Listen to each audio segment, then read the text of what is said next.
May 1862, an estate agent named Evan Meller was brutally murdered at his offices on King Street. The culprits, man and wife named William Robert Taylor and Martha Ann Taylor, later handed themselves in to the police. While searching the Taylor family home, officers made a grim discovery.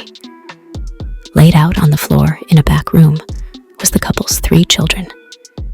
Each child was wearing a long white nightdress.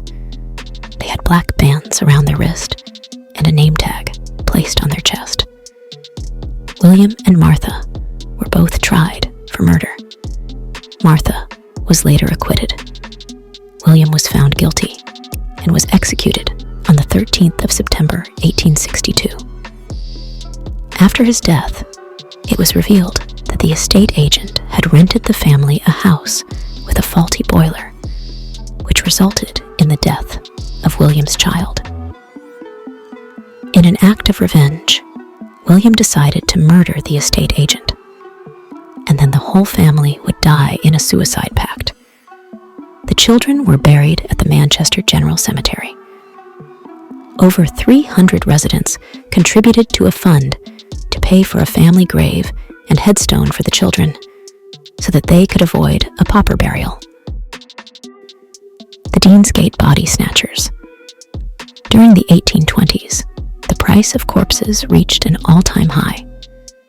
With 2 anatomy schools in Manchester, a body sold on the black market could fetch as much as £10. One evening in May 1828, John Massey and his accomplices left their lodgings on Deansgate and walked to the Quaker burial ground in Jackson's Row.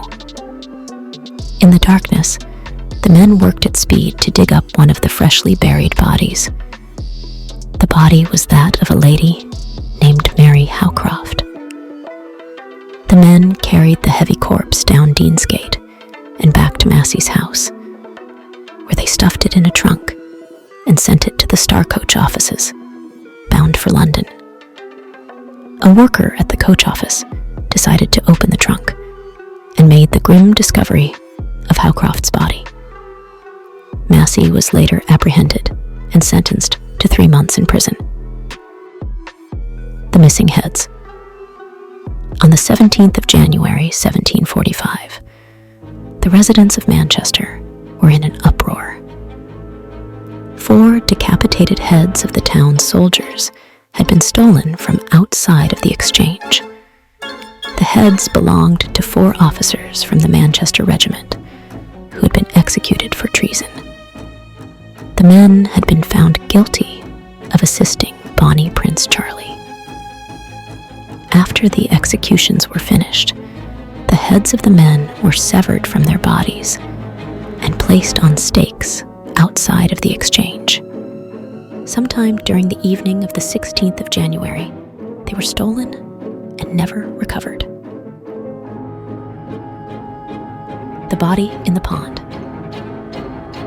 In January 1829, a stray dog was disturbing patients at the Manchester Infirmary with its constant barking.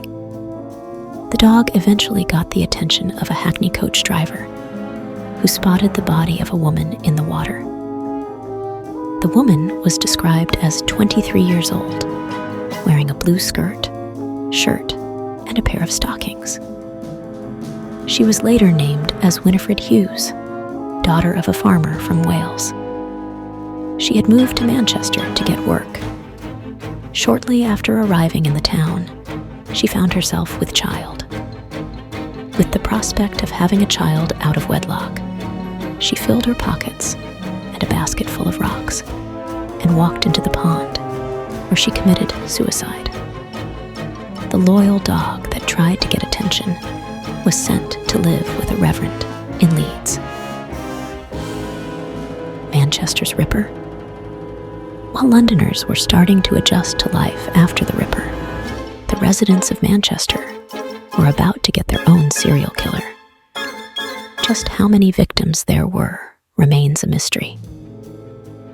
The first victim's body was discovered in the afternoon of the 11th of April, 1905, by a man named David Shields.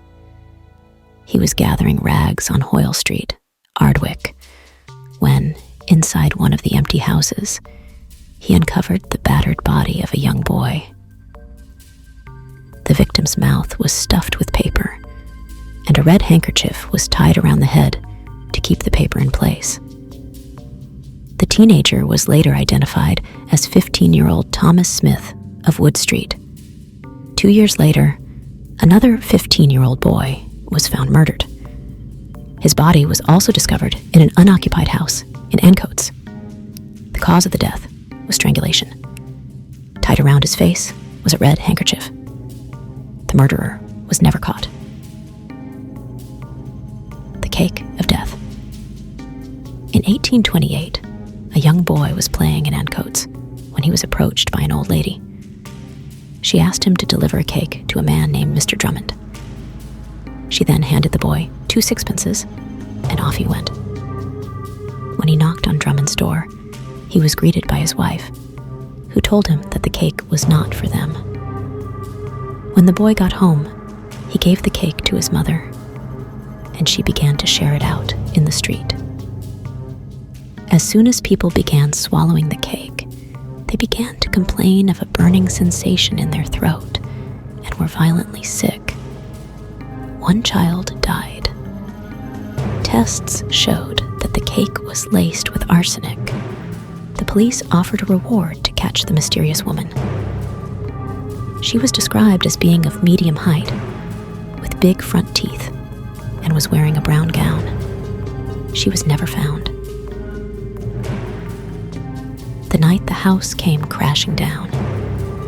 In January 1899, Thomas Shawcross, a laborer who lived at 5 Great Newton Street, was sat down with his family for tea when about 5:45 p.m., he suddenly felt his house shake. He must have blacked out because when he awoke, he could not see for debris. He made his escape through a passage, picking up his nephew in the process. Once outside, he realized that the chimney from the factory next door had fallen on top of his home. Trapped inside were 7 members of his family. Men from the local fire station were deployed to try and get people out of the wreckage. In total, 5 members of the Shawcross family were killed. The bloody prize fight. In September 1849, a brutal and bloody prize fight took place on the bank of the River Irwell. The bout was between a professional thief named Richard Lilly and a man named John Middleton. It was reported that the fight lasted for over 2 hours, with Middleton being declared the eventual winner after knocking Lilly out. Lilly was given some brandy and appeared to come around.